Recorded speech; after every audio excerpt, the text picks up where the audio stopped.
So, hindi mahalaga yung goal lang itself. Ang mahalaga yung proseso. Kasi nandyan yung growth.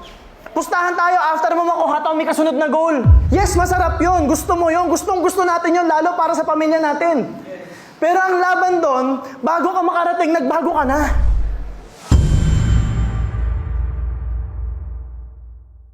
Paano kaya yaman? Simple lang. Mag-join ka sa Wii. Yes!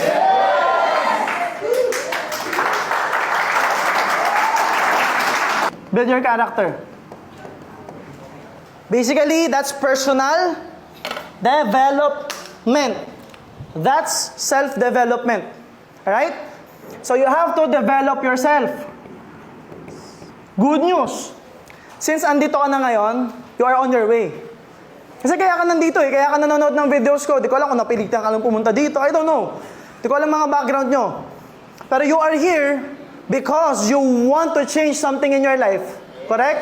Yes. You want to grow as a person. You want to learn something. Yes. Or maybe na-curious ka lang kung pogi talaga sa personal si MJ Lopez.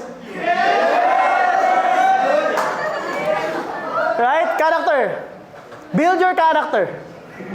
Because your character will define the success that you have. Ulitin ko ha. Success is simply an expression of your character. Expression niya ng pagkatao mo. So, success is beingness. It's not external. Kasi pag ang tingin mo sa success external, mawawala yan sa'yo. External, yung pera, yung yaman, yung bahay, yung kotse, it's a byproduct. Byproduct yan. Pero hindi yan yung success. Kaya siya naging byproduct kasi nagbago yung character mo through the process of achieving your goals. So, ibig sabihin, ikaw to, when you're trying to achieve your goal, kaya nga dapat yung goal risky. Medyo mahirap, may challenge. So, hindi mahalaga yung goal lang itself. Ang mahalaga yung proseso. Kasi nandyan yung growth. Pustahan tayo after mo makuha tayo may kasunod na goal. Ganyan siya kalaki ngayon. Pero in the future, ganito itsura niyan. Goal, goal, goal. Marami pa yan. It's non-stop. It's never ending. Nandun yung thrill, nandun yung saya. Sabihin ng iba, greedy kayo, hindi. We just enjoy the hunt. Yes. We just enjoy it. We just enjoy the progress. Yes. We enjoy the growth. It's not about the money.